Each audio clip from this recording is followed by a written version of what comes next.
CFL 110, your weekly trip around the biggest stories in the Canadian Football League with Jeff Hamilton and Andrew Hustler Paterson. Presented by Garage Living Winnipeg.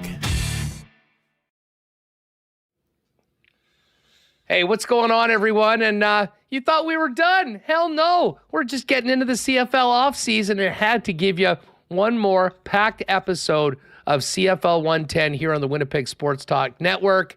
Andrew Paterson, Jeff Hamilton with you, coming out of the Grey Cup, an amazing week in Vancouver, and now into the silly season with so much news from around the league.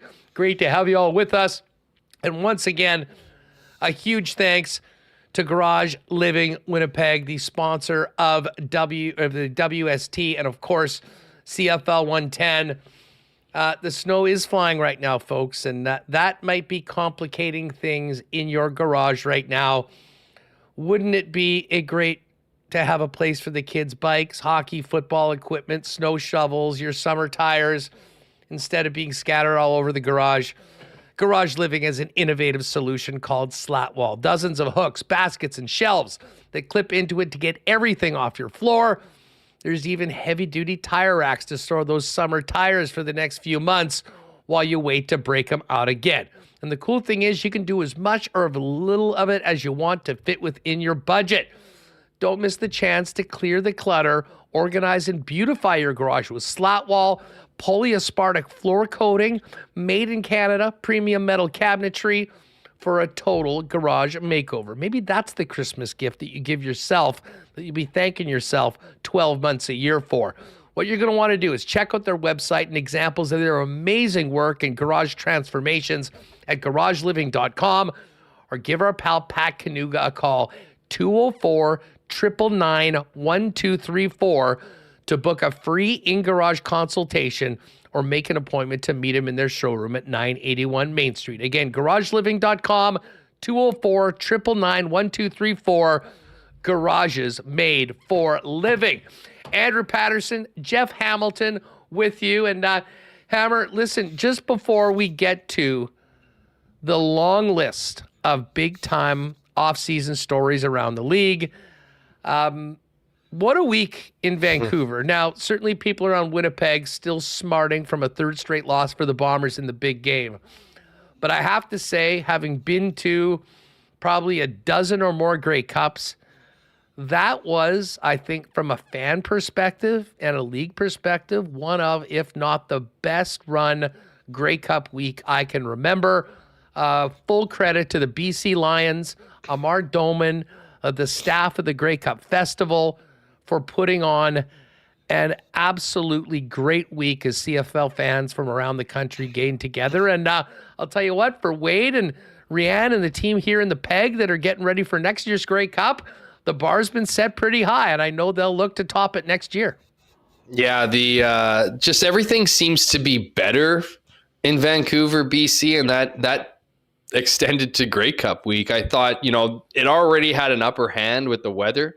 As we know, anyone who's been to Grey Cups, the location can determine some of your happy factor throughout the week. If you're on the prairies, it's always great that it's a wild party, because that's really where the CFL is celebrated most. But you have the potential of the minus 40s, right, and the freezing fingers for reporters and stuff like that for the week. But this one, even with a bunch of rain, man, Vancouver stepped up to the plate. Amar Doman was envisioning the BC Lions there as he, pumped a bunch of money into that week. It was certainly obvious that the Grey Cup was in Vancouver. They took over some of the biggest streets downtown. I thought the festival was awesome. I thought the two venues where kind of the action was taking place in their convention centers was run perfectly. Shout out to the hundreds of volunteers that are required to put on such a massive event. They were all in mid-season form, if you will. I thought it was overall just a great party. And to your point, Haas, I think Winnipeg is going to take everything they learned. Their committee was there for the week, taking all the best practices, much like Vancouver was in Hamilton the year before, to do the exact same thing. I have no doubt in my mind that Wade Miller and his team, led, as you mentioned, by Ryan Marcoux, are going to do everything to make Winnipeg a must-visit destination for Grey Cup. And I'm looking forward to seeing the championship game in my backyard. Yeah, certainly a big Winnipeg invitation to fans from the East, from the Come West on down. to join Come us on here down to next Winnipeg. year. It'll be, to quote a certain Bomber free agent, which we'll get to in a minute, who said today's price ain't yesterday's price. I wonder what my boss would do if I went in and was like, look at that feature I just did. Today's price ain't yesterday's price. Come on, I guess pay it me. depends on whether you need a new contract or not. I guess that's the beauty of renegotiating things every year and not signing up for life. It can go well or it can go not so well. And listen, we'll get to the free agent topics, which is, listen, every team has a massive list of free agents. That's how things go in the Canadian Football League. Yeah. I think today we'll focus in on the management openings, rumors in and around the league, coaching situations, and of course, quarterback situations. And storylines, if you will. A little different here in the Peg. Because, of course, Mike O'Shea is back next year and Zach Collaros is signed for next year. The coach and the quarterback that have been here throughout these 5 straight trips to the Grey Cup with 2 championships and now 3 straight losses in the big game won't change. But in Winnipeg, the big questions are who else is going to be here with them? And before we even get to the roster on the team, you've got some reported interest in Buck Pierce, Bombers offensive coordinator, for both the British Columbia Lions and the Edmonton Elks head coaching job. Ted Gavaya and Daddy McManus, who have been huge parts of Kyle Walter's staff building this team that's been to 5 straight championship games, interviewing with the Ticats for their GM job. Richie Hall, who took a step back this year with the Bombers, and Jordan Younger took over the defense. He's interviewing for the DC in Ottawa.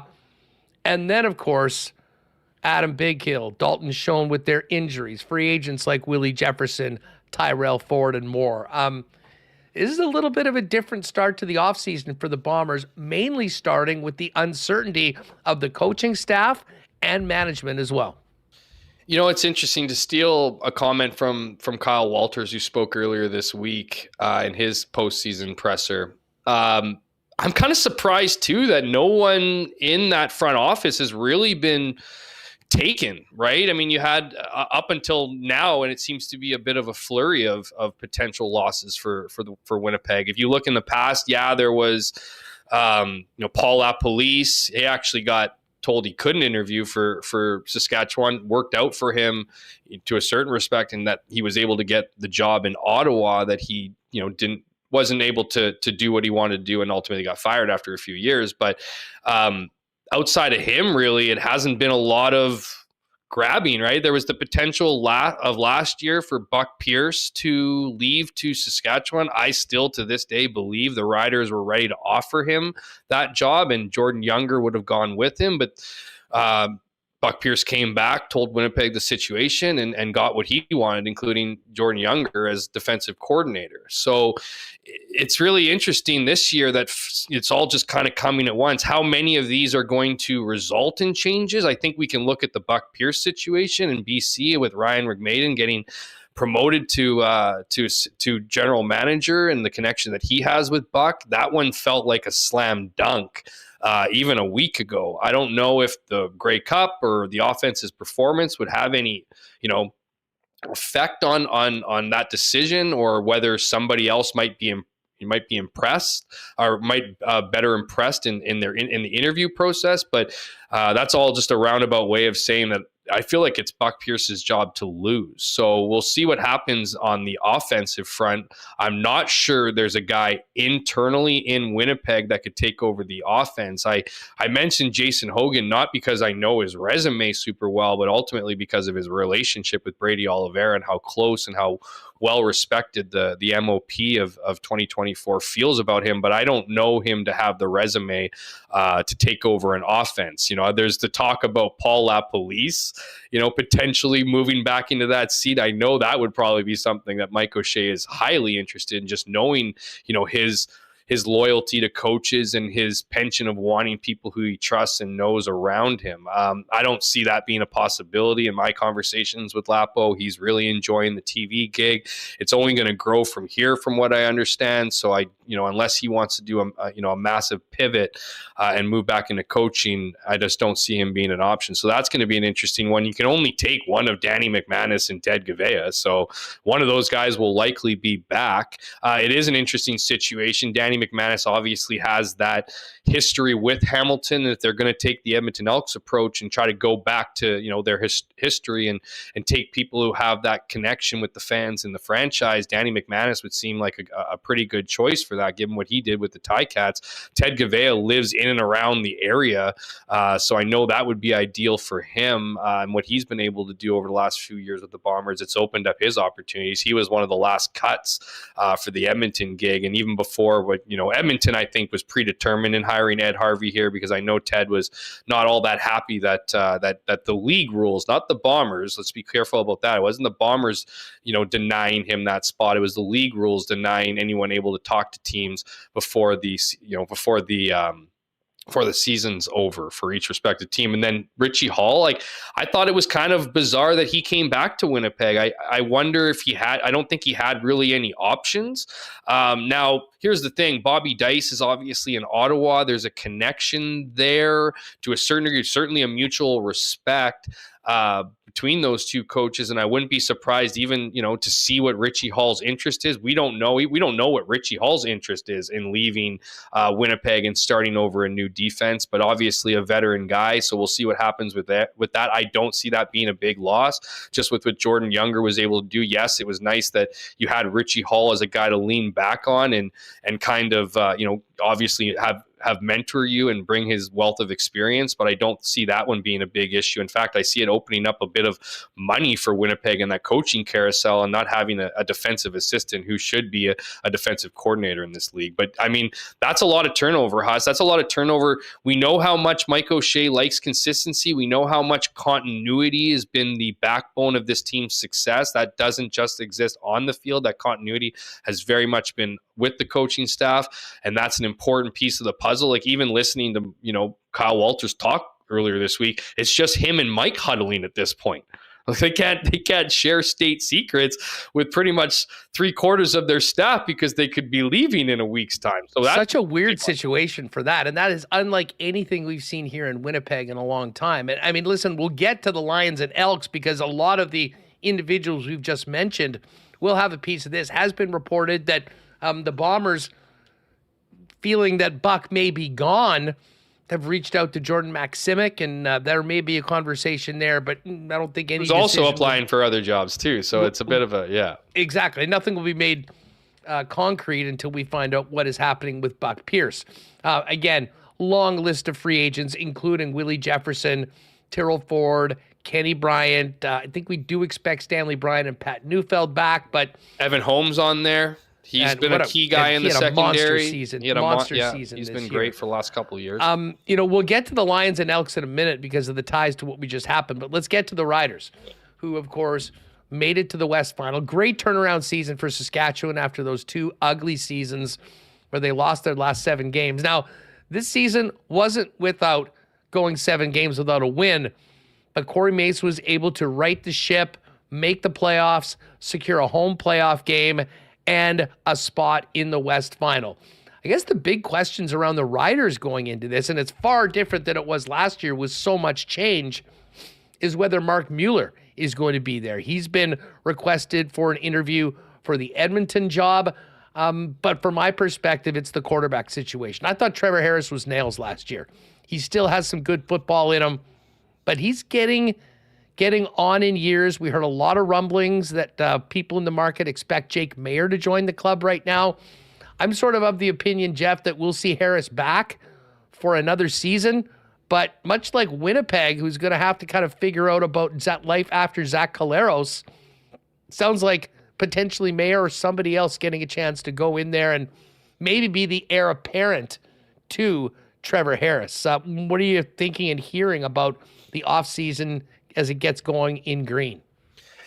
It's, we'll have a similar discussion when we move over to the east and towards Hamilton when we talk about Bo Levi Mitchell, but there was a loud, like I remember the Labor Day, post Labor Day, obviously the loss to Winnipeg and then the following loss in the Banjo Bowl, and so I remember in and around those phone calls, like, and I don't even know if Harris played. I think he might have played the Banjo Bowl, didn't play one of them. Anyways, regardless, I just remember listening to the post-game show in Regina. CJME and Jamie Nine does a great job out there.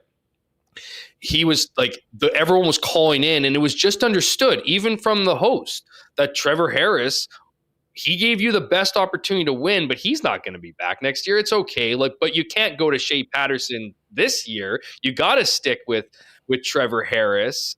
But that it was a foregone conclusion to both the fans and the media, hosting the show, that Trevor Harris would move on and that they would start a new quarterback.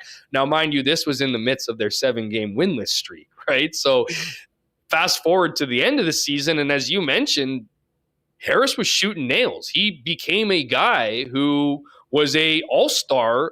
I think he was the CFL all-star, if I'm not correct. He was definitely the West Division all-star. He might have lost out to Bo, probably there, but was a guy who was recognized as one of the best quarterbacks in the league. The thing about it, though, Hassan, why I think they're going with Harris is if you're Corey Mace, this was your first year running a team that had major culture issues the previous 2 years under Craig Dickinson. So you had to come in, change the culture of the team, get them back to being a respectful team, a team that, had that belief, felt like they could win. I think Corey Mace was able to do mission accomplished for that. No doubt 100%. So I think what they're trying to do here, even with Harris, is kind of using the Winnipeg model. Right? It's not just the Winnipeg model. It's the model of every successful team in almost every professional sport. They want to keep the continuity. They don't want to make changes. And Trevor Harris is their leader. And the other part too is you have to think about, look at what happened. I'm not saying that this is like the same thing, but look what happened in BC, right? With Vernon Adams, and we'll get more to that. If you're going to keep a lot of the same players from the last year, most of them probably want Trevor Harris, right? Bringing in some new leader of the locker room, some big voice, is a massive change from one year to the next. You're asking the quarterback has to be your leader one way or another. They have massive influence in the locker room. So I think just in the marriage of continuity, maybe they like Shea Patterson. He's up for a new contract. Maybe they can get him, for another deal. I don't see why they couldn't. He's not going to warrant any other spot. And maybe there's that promise that he can kind of take over. But like Trevor Harris is going to be the guy next year. It's very clear. I think a lot of people thought Vernon Adams, and we'll get to him when we talk about Calgary, of course. He's not on the table. So this is, I believe, a sign that they're going to go with Trevor Harris because of that continuity. Now, the big thing with this, Hassan, you mentioned it, is Harris, can you rely on him for 18 games? I think at this point in his career, when you look at the last couple seasons, the answer is absolutely not. So like Winnipeg, you're going to have a backup plan for your quarterback, and this is a guy who gets hurt way more often than Zach Collaros, right? So you need to have a backup plan, but I do think there is something about bringing this group back, because whatever this group was able to do, as bad as that 7-game winless streak was, they weren't acting like a team that was losing 7 games in a row. You say winless because one was a tie. It wasn't, they were saying the right thing. So, and then to come out of it, right? And then to taste that feeling at the end, that disappointment after coming out of it, after fighting for first place, I don't know why you would want to change things. I don't know why you wouldn't want to take that exact team into next season, including Trevor Harris. The risk with Trevor Harris, obviously, is his prone, I think, that is built to win. Under first-year head coach, they're going to take another step, and if they can take another step, they'll be challenging for the West, no doubt in my mind. Yeah, listen, and that's why Maier's interesting. I mean, I think he needs a reset, but if there's one thing that Jake Maier it was available.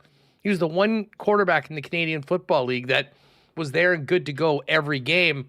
And, to work in the system under Trevor Harris for a year with the potential of being that guy moving forward could be a good spot for him. As far as BC goes, this was probably the most disappointing season in the Canadian Football League. Not that they weren't a playoff team, but the expectations were so high. And they got even higher when Nathan Rourke was signed from the NFL and joined the club. In a lot of ways, that kind of ended up being the undoing of the team. And it ended up incredibly costing Rick Campbell his job. I think we all knew that there'd be massive changes in Edmonton this year. They're basically doing the same thing in BC right now, with the exception of the quarterback. They had to make a decision. VA's now on the Stamps. We'll go to there. But Rick Campbell is out. You've got a new general manager. They're searching for a head coach. And, when you disappoint the way that the Lions did, there's really questions to be asked throughout the lineup, especially on the defensive side of the football. But the first things first, they've got to figure out who that next leader of their football team is going to be with a head coach. I actually think this is the perfect timing to fire Rick Campbell. I honestly do. I mean, I know he wanted to be there.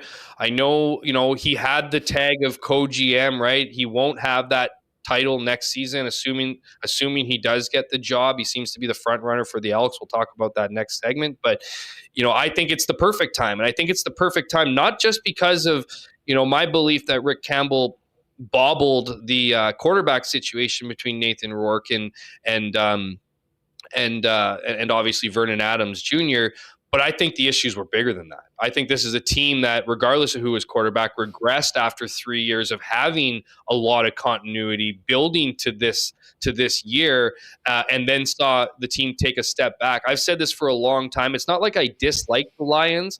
I think it's a great franchise. I think the locker room is broken. I think there's too many West Coast guys, if that makes sense to you. Too many egos, too many guys that like the color of their shoes more than they like, the care on the field. And I think we saw that. And I think they're going to see a massive turnover on that team because that team's just not good enough to win a Grey Cup. It's just not. And nothing against guys like VA. I think VA's, we'll talk about him in Calgary, but, I think they need a reset. I think they need to bring a guy in to come in and set a new culture there, set a new, just a new mood in the entire organization, because they've had this kind of cocky, attitude. We're slick, skilled players, and it's just never really turned into anything. So and it's for that reason, Haz.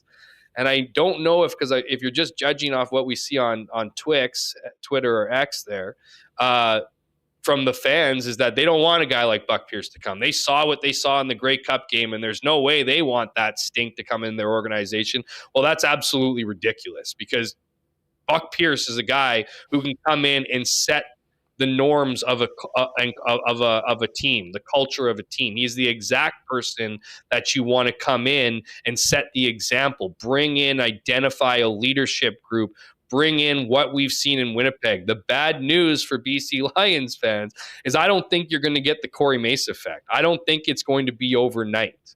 It might help that they have Nathan Rourke, and I'm sure Buck can do a lot with that. But I think if Buck goes in there, he goes in there with a plan, much like Mike O'Shea did here in Winnipeg, and identify what needs to be changed, not necessarily this offseason, but over the year. I'm not saying next year will be a throwaway. I'm sure they'll try their best to be competitive, but I do think there's going to be some significant changes there. Yeah. They want out of it. The one thing I'll say, having Rick Maiden take over, to your point about some of the guys maybe not being as committed, not being the type of guys that they want, he'll know that. I mean, he'll have been there in the building throughout the year. And I think, having some semblance of continuity with someone in the building that had the experience will give them a head start when it comes to resetting this team.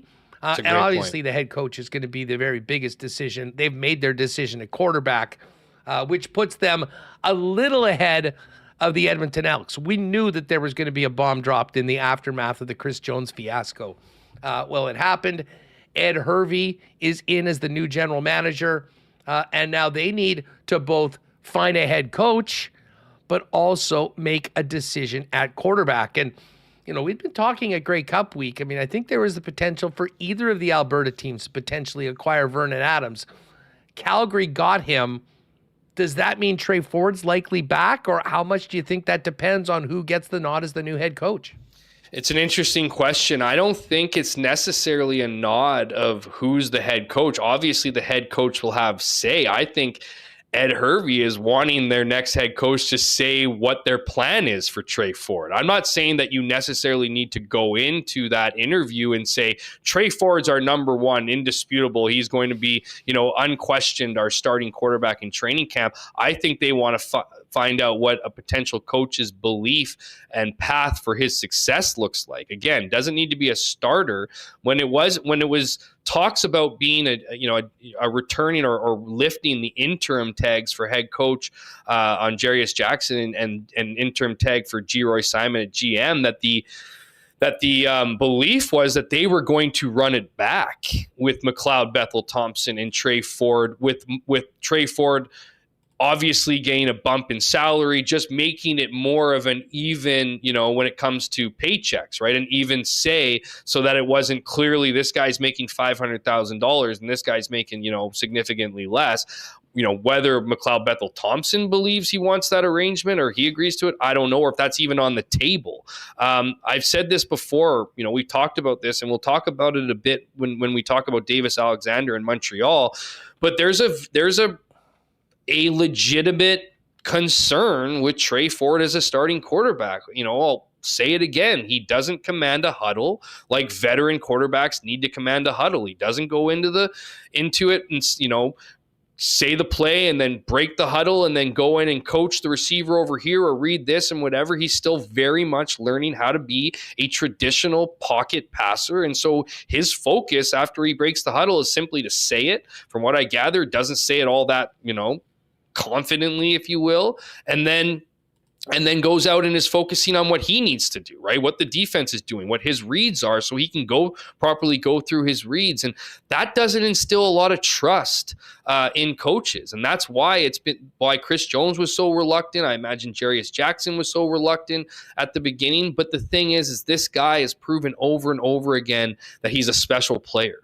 So they need to figure out what exactly Trey Ford is, what his best development to a number one quarterback is, whether it be this year, whether it be next year. And that's obviously questions that Trey Ford's going to ask, right? This isn't a one-way street. He's a free agent. He doesn't have to go back to Edmonton. If he doesn't like how he's been treated over the last few seasons here, then he can change his mind. Now, who might be interested in him, right? That's the other question. As you look at all these various teams around the league, I look at Winnipeg as an option too, as a successor plan. There's no one better to learn from than a Zach Collaros. Might that be a possibility? Well, Trey Ford would have to accept being a backup again. Where is he at with that conversation? Where do you think he should be at with that conversation? Know what? It's funny. I mean, I got a chance to sit down with him for a bit at Grey Cup, and we played that on our Saturday special.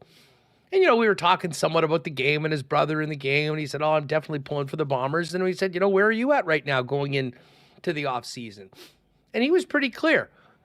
He's looking for an opportunity to be the starting quarterback of one of the 9 teams in the Canadian Football League. And I think the opportunity presented to Trey will be the deciding factor, in addition to what he's going to get paid, of course. I mean, anyone with a job will kind of have that come in. But if he's going to be getting starter money somewhere, he's going to be starting.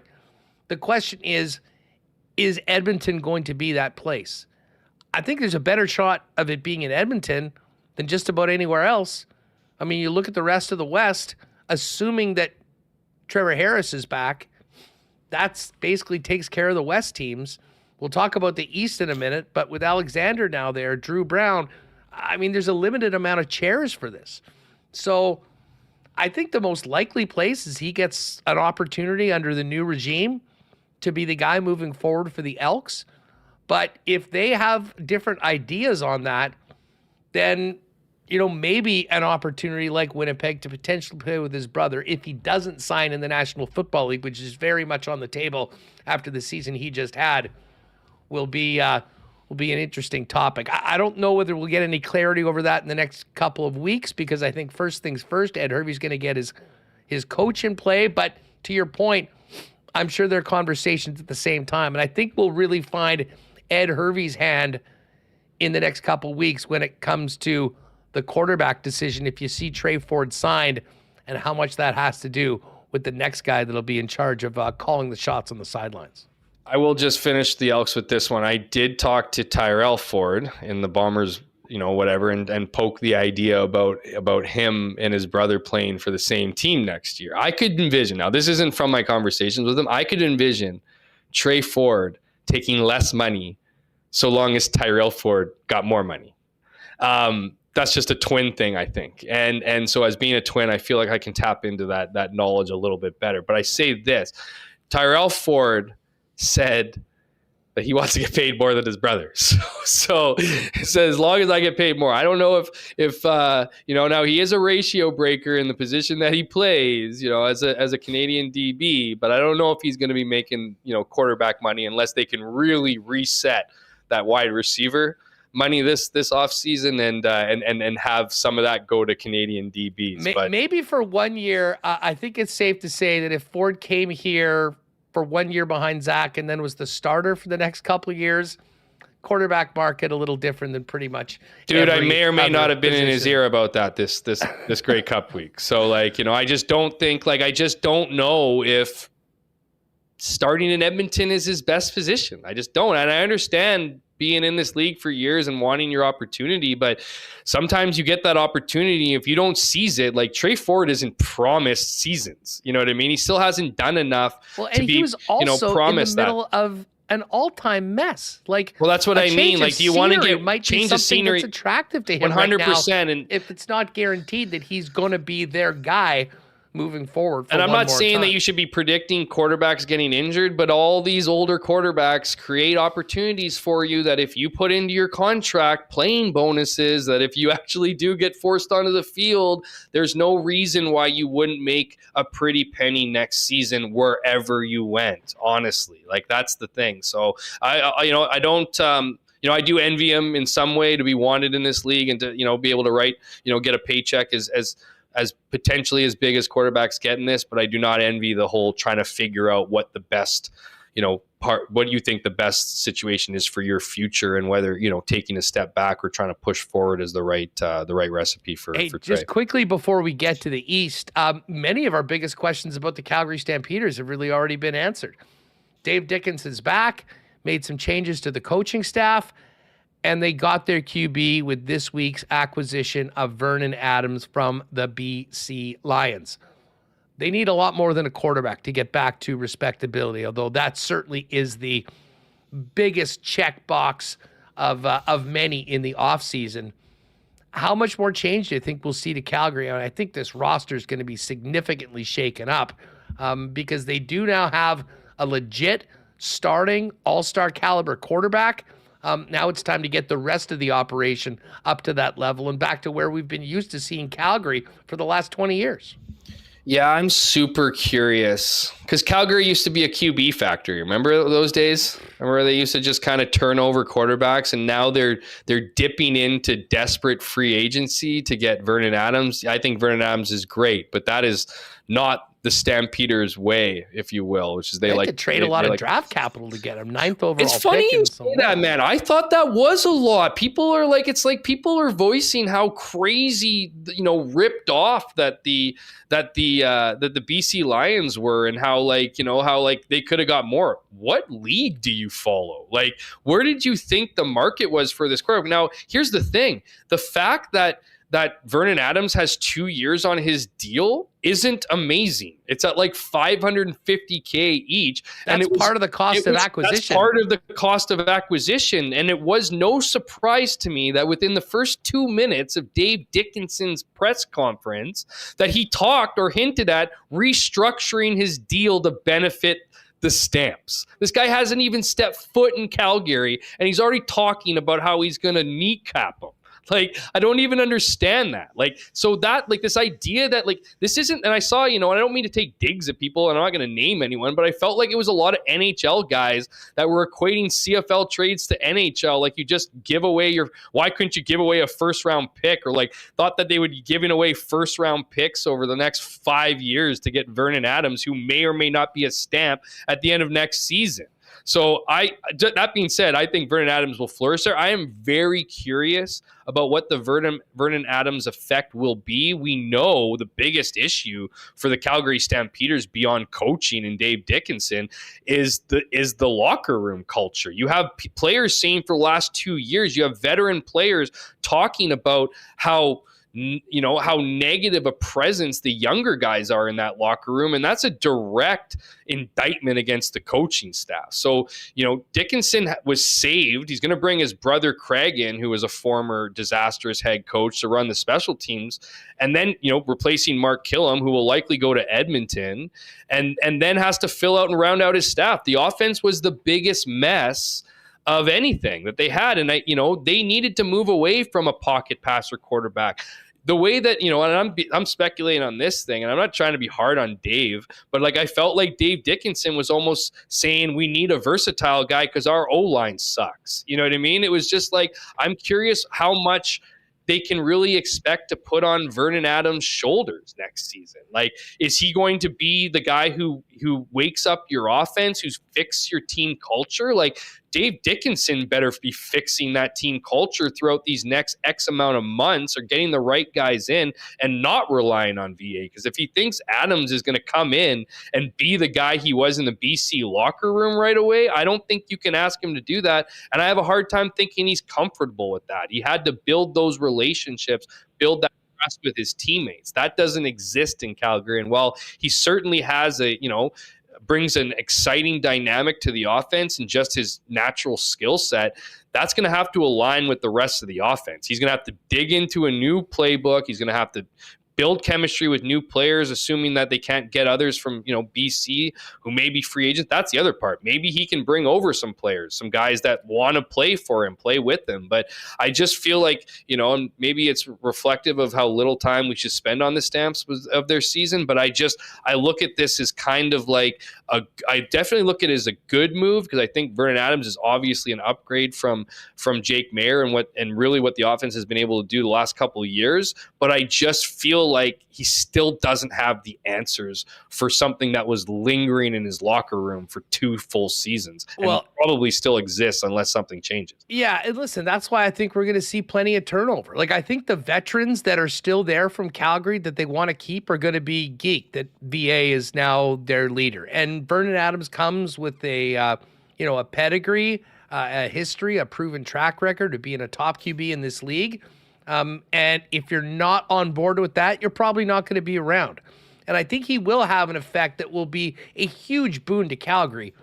But the big question is, what can they do in some of the other positions that were really lacking last year? And to your point, a culture that I think will start with their leader and a quarterback like that. But there's a lot of guys that are going to buy in. The veterans, I think, will be. To be honest, I'm pretty high on VA's ability to move on from last season, a new leader, a new face. And I think the Stamps will be much more competitive. But again, it's not all going to happen with just one guy. It's a tough division, too. That's a tough West to leapfrog. And as we move over to the East, everybody wants to be the Argos. 2 great Didn't want to be the Argos. They didn't want to be the Argos in May, Huss. They certainly wanted to be the Argos in November. Yeah, listen, you don't win championships in May, and that was kind of a certainly an ugly chapter for the team, for the league, and the organization. But listen, to Ryan Dinwiddie's credit, and the guys that wear the double blue, they got through it. Chad Kelly came back, played very well, and then Nick Arbuckle came in the Grey Cup and wrote a pretty historic CFL story, winning that game. As the team to beat, they're going to be looking to bring back some key players. There's the usual turnover. Chad Kelly's going to be their quarterback next year. I do wonder, though, what is next for Nick Arbuckle, who, in a lot of ways, in 60 magical minutes for a guy that had been around quite a bit and had plenty of chances, I think has completely changed the narrative about who he is and what he's capable of in the CFL. I agree with you in that he completely changed the narrative around him, because the narrative around him was not a good one, right? It was a guy who couldn't lead a team, a guy who, even made the Bombers 10-point favorites in the Grey Cup. Well, no, exactly. And even players, I won't say their names, but they weren't hiding their feelings about it. It was just a different duck, right? A guy who couldn't lead a team, a guy who, whatever. And so it will be interesting to see what his future is, Huss, because, you talk to, I saw an interesting interview with Larry Tannenbaum after on the field. And they asked about Nick Arbuckle, and he was right away crediting Ryan Dinwiddie and his ability to, build an offense around him and protect him and whatever. And he just went on and on about how Ryan Dinwiddie deserves all this credit. I think I exited the interview before if he even got back to Nick Arbuckle. But I think that any team that's looking for a backup who is asking themselves, can this guy win us a championship? I think he showed everybody that. This is a guy who didn't get signed until May, until it was determined that Chad Kelly was going to get a 9-game suspension and miss half the season, that they felt they needed to bring in a veteran presence in Nick Arbuckle, somebody who Ryan Dinwiddie obviously had as offensive coordinator during his time with the Calgary Stampeders when Arbuckle was all the rage coming out of playing behind Bo Levi Mitchell for those years, right? He was the quarterback in waiting. He had more hype to him than Drew Brown did this season. And so, I think if you're asking yourself that question, you have the proof. You have that answer. So I think Nick Arbuckle extends his career. Now, does he extend his career into being a number one? No, I don't see that at all. I don't see the potential of that whatsoever. It'll be interesting to see what he does, if he has a loyalty to Toronto, right? If they gave him that shot, I'll be your backup quarterback and support Chad Kelly through the season and so on and so forth. Or might he decide to take his newfound reputation, if you will, all the momentum that he's built up over Grey Cup week, and turn it into a lucrative backup deal? Could it be in Winnipeg? Could it be somewhere else? Like you only need one or two teams to get interested. That being said, I just don't see him, calling the shots. The Argos are obviously a very fascinating team.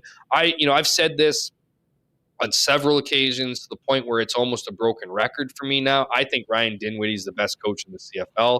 I think that guy can game plan, scheme better than every other coach in this league. He's the kind of guy, I think I said this in our last CFL 110 episode in Vancouver, that he's a guy that he'll tell you what he's going to do. He's not going to get into specifics and necessarily the X's and O's, but when you ask him a question, 8 head coaches in this league, but you ask them a specific question about the offense or defense, aren't going into any level of detail, just broad comments about how this defense is that way or this offense is that way. Whereas Ryan Dinwiddie will tell you, if they rush 3, this is what we're going to do. And, and if they do this, we're going to have an eye on this guy. Like, he's literally telling the other teams like what his plan is. And then he just goes out and does it. He has the trust in his team. I think Ryan Dinwiddie, there's also a guy in, they have an ability to find talent, right? And there's a reason why Murphy still has a job in the CFL. There's a reason why he's survived what he's survived, and that's because he can find talent. Well, and their defense is the best example of that. I mean, obviously, when you come out of the game and we live in a fantasy football world, we're talking about the quarterback always. That defense won them another championship, and they were a central reason why they won it 3 years ago at the hand of the Bombers as well. The Montreal Alouettes had a great start to the season. They faded down the stretch. They lost at home in the East Final and saw the Argos go and win their second championship in 3 years. Cody Fajardo was the hero a year ago in the Grey Cup game, had a great start to the season, and then, like his team, faded a little bit. But through that, Davis Alexander emerged as a legitimate young quarterback with starting potential, and now he got paid, I believe, in and around 1.2 for 3 years, which, as you mentioned in your column, low-end starter money. So, I mean, Jason Moss is back. I mean, they've got a really good core. Beveret's back as well. The big question for Montreal, outside of, who surrounds the rest of this core group, is Cody Fajardo in Montreal next year, and what needs to happen for that, and who takes the first snap in week 1? Yeah, it's a great question. I don't think you can look at the contract. Now, I don't know if it's made official yet. I know Justin Dunk had reported it. I got no doubt in my mind that that's the case. I've been hearing for weeks rumblings that it was just in you hear it's in the drawer, ready to come out. You're not allowed to announce. Every team's on a bit of a blackout situation during Grey Cup. They don't want you announcing big contracts and stuff and taking away from the week. Yeah, it's about the game. Absolutely. So, I'd heard even before that Davis Alexander was a guy who was certainly Danny Machocha's guy, right? Guy that he identified, wanted to bring up here, saw a lot in him, obviously. To Davis Alexander's credit, he showed up every time he got the opportunity. You can go up and down the games he played and talk about the strength of opponent in which he played. I know he had a couple games against Edmonton, I believe, when they were trash, or Hamilton when they were trash.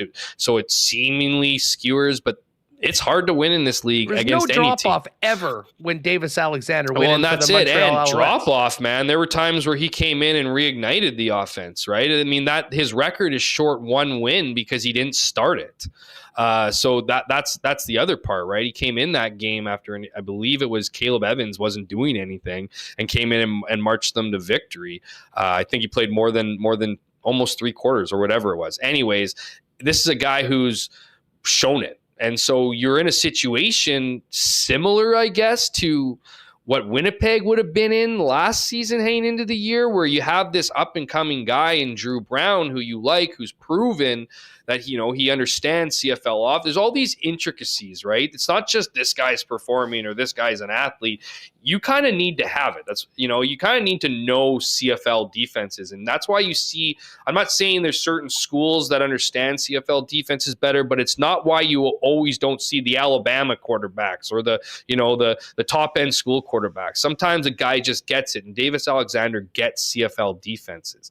Now, and like I said, they're in a situation where I believe it's much different than Winnipeg, similar in that you need to make a decision, but much different in that Zach Collaros, despite, the up and down season he had this year, was very much highly, respected heading into that next season. That would have been a difficult situation a year ago for Montreal when Cody Fajardo won MVP of the Grey Cup and led them in that game-winning drive. The fact that they got eliminated from the playoffs in the East Final, I think it makes it easier for the organization. Now, to ask the question, is there a situation where Cody Fajardo and Davis Alexander are on the same roster? There absolutely is, but there isn't a situation unless Cody Fajardo is willing to rework his contract. How big of a haircut is Cody willing to take? I think he already took a bit of a haircut. Like, he wasn't making 600. He was upwards towards the high 4s, I think, early 5s with incentives and stuff. So I think he'd have to take a sizable cut. Like, you can't pay 2 quarterbacks $400K, maybe you can, but that just kind of makes things even weirder. Because the guy who's getting paid, even if it's slightly more, is going to be viewed as the number one. So if Cody comes in and gets a restructured contract for $390K a year, well, it's kind of, I could see them being similar. You could I make that statement, you couldn't get away with $400 for each guy. You probably can, but do you want to? Like, do you want the effects on the other side, especially with Macback and Beverett? I mean, they're identifying some other key players, and I'll tell you what: if they're able to get Cody or somebody else at backup money, and Davis Alexander can produce for them as a starter at $400K, they'll be in really good shape to move forward. What's the options for Fajardo, though, if he doesn't restructure? Because he's under a contract, right? So it's either restructure or get released. Yeah, so if he gets released, who's signing Cody Fajardo as their number one quarterback? The answer is probably nobody. And, probably no one. I think he's going to know that when they. And that's why I think there's potential for him to restructure his deal to allow Davis Alexander to come in, right? I think that's the most likely. But he wants to be a starter. He said this. Like, this isn't, I know you can change your opinion and mine, and when your options get put in front of you, it's pretty clear, what you want to do. I also said this too. I said this on our last show, Huss. Be careful what you wish for with Davis Alexander. He doesn't have a lot of tape. Now he does. Teams can study him. He has, from what I understand from people inside that organization, very similar situation to Trey Ford and his comfort in the huddle. I think he carries more confidence, but he's still learning the CFL game. And I think he could be brought back to life sooner than later. So it's careful what you wish for there, but I do think you have to go with the younger guy when Cody Fajardo, while proven to be pretty good over the last couple seasons, still very much injury prone. Ottawa had a great start to the year. They were 7-2-1. They did not have a great second half. They got into the playoffs on the backs of their start. Bobby Dice certainly, has had some good effects, but they still have a long ways to go. But they do have their quarterback. I mean, Drew Brown had a great first year overall, I think, all things considered, with a team that, wanted to improve. They did. But Bobby back, I guess obviously the question about the DC is something, as we mentioned with Richie Hall.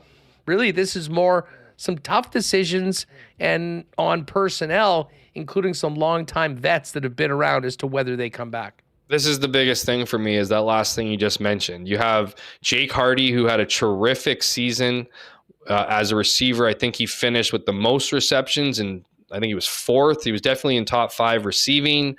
Great season for him, but he's staring at his 33rd birthday coming up here. And then the other one, and we talked about him several times over CFL 110, was the impact that a Darius Pickett had, right? He when he went down with an Achilles injury, it changed the makeup of their defense. It changed the effectiveness of their defense. And you can make the argument it cost Baron Miles his job as defensive coordinator. So to me, it's like, if you're looking at this situation in Ottawa, as you mentioned, Huss, there's some building blocks there. You have a quarterback, okay? There was some injury issues with Drew Brown, but he's going to learn from those, right? He's a good quarterback. He's an up-and-coming quarterback. That's in place. You have, you have different leaders around the thing. I mentioned Pickett before. Who wouldn't want him back? But he's going to want the same amount of money.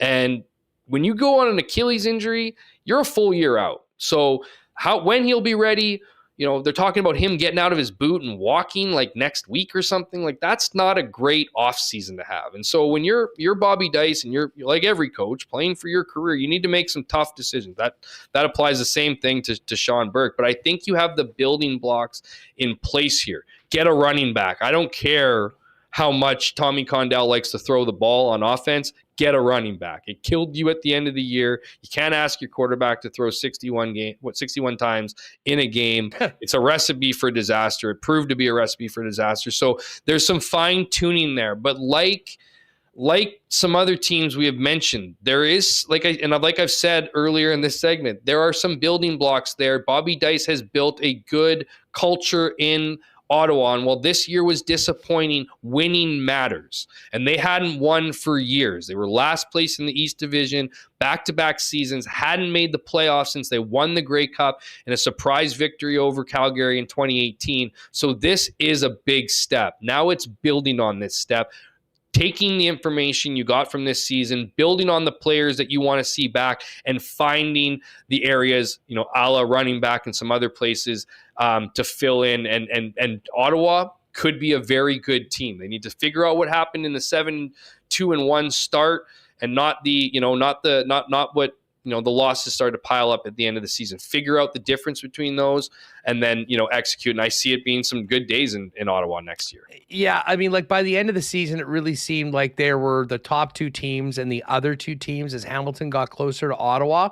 But they were still a playoff team. That's the first step. The next step for Ottawa is to get into that final, is to have a legitimate chance of representing the East in the Grey Cup.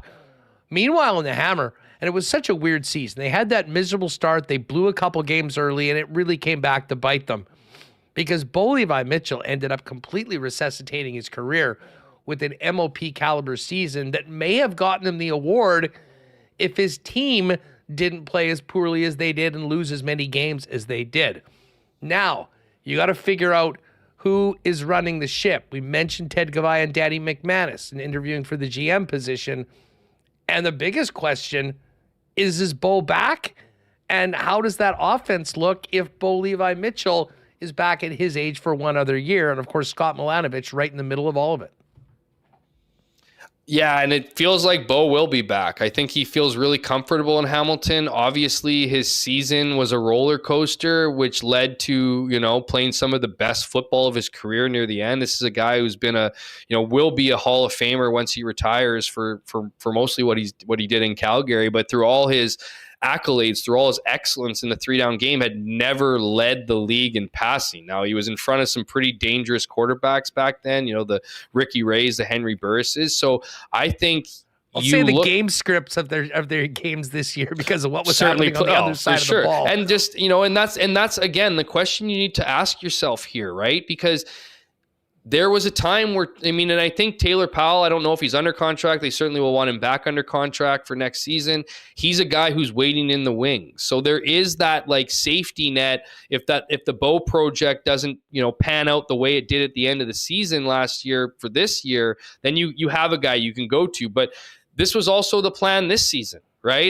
Taylor Powell came in, replaced, Bo was playing okay, pretty good, not amazing, but Scott Milanovic was sick of the interceptions and went to Taylor Powell as the leader of this team. And had he not suffered a concussion like 3 plays into his first start as the number one, Bo's probably not coming back. He's certainly not being nominated out of the East for most outstanding player because he just wouldn't have the stats. So it is a funny thing, but much like in Saskatchewan, where they're going to be relying on the health of Trevor Harris, it feels like the Ticats are doing the same thing. And I don't need to remind their fans, their Grey Cup drought, it's the longest out there right now. And so, are you really expecting, Bo to come in another year older and be that same player? I don't think it's crazy to think that way. But this was a guy that I think a lot of people were talking about before this season, how he hadn't done much since 2018 and didn't really know where he was going to go. I think it's a really weird, of course it's a weird situation, but I think it's probably not. I'm just curious on, Scott Milanovic is obviously going to have a lot of say. Are they waiting for a GM to come in and decide what Bo's future might be or might not be? Like, I don't know, but right now it looks very much like it's Bo's team.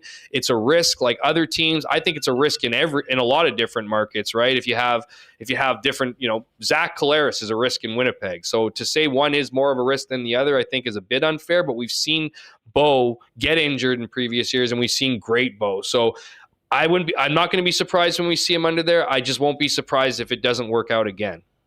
I think I said a few times, I expected Bo to be on the TSN panel maybe before the end of the season, the way things were going. Doesn't pay enough. Getting shut down. Doesn't pay enough, Huss. No, listen, that is true. And you mentioned a Hall of Fame career. He showed he's still got some gas left in the tank. And the big question is, with the money that he's made, if things go differently in Hamilton this season, would he still want to be playing, or does he? Because he has seemingly been working on that life after football for the last couple of years. Bo Levi Mitchell just proved that there's still some good football left in the tank, and it looks like he'll get the opportunity to come back next year. Hammer, great stuff as always. Fun rundown as we get into the offseason right now. We'll pay attention to the coaching situations in both BC and in Edmonton. Trey Ford's situation, some expected signings of quarterbacks. Does Cody Fajardo stay with Montreal? All these big things, huge conversations here on a daily basis on Winnipeg Sports Talk on the offseason for the Bombers. We'll have to get together for a little free agency special as well when some re-signings happen and the floodgates open in the league. Great stuff as always. Thanks again to producer Michael Remus, and a huge thanks to Garage Living Winnipeg for their support of CFL 110 throughout the season. You can check them out online, garageliving.com, or give them a phone call, 204-999-1234. Awesome first season of CFL 110, my friend. Looking forward to staying in touch throughout the offseason and getting back at it for year 2 of CFL 110 before we kick off next year. Yeah, thanks so much, man. What a great year. What a great opportunity to talk about a game we both love, a league we both enjoy covering, and it's just been really fun, man. CFL's always brings the drama, it always brings the storylines, and I know there's an appetite for it out there, and we need even more of it. So it's it's been a really fun opportunity. I'm very grateful for it, and I appreciate everybody who's tuned in, sent me a note, a message, whatever. Share with your friends, let them know what we're doing, and anyone who loves the 3-down game, I think, would appreciate it, and we certainly appreciate your involvement and making the show what it is. So it's been a great year, Huss. Thanks for having me. If you are listening on a podcast feed, make sure to subscribe to the Winnipeg Sports Talk channel, and we'll be on top of the Bombers in the CFL on our daily show, which runs 1 p.m. Central Time, Monday through Friday, for a couple hours every day. But we will be back, and cannot wait for next season and more CFL 110. Again, thanks to everyone that joined us throughout the season and all the comments in chat. And a big thanks to Michael Remus from behind the scenes for making the show look so damn good and getting us through the first thank season. you, Remo. One last time for 2024. For Jeff Hamilton, I'm Andrew Paterson. Have a great night and a great off season. We'll talk to you soon here on the WST channel on CFL 110. You've been listening to CFL 110. Tune in next week for more great Canadian football discussion.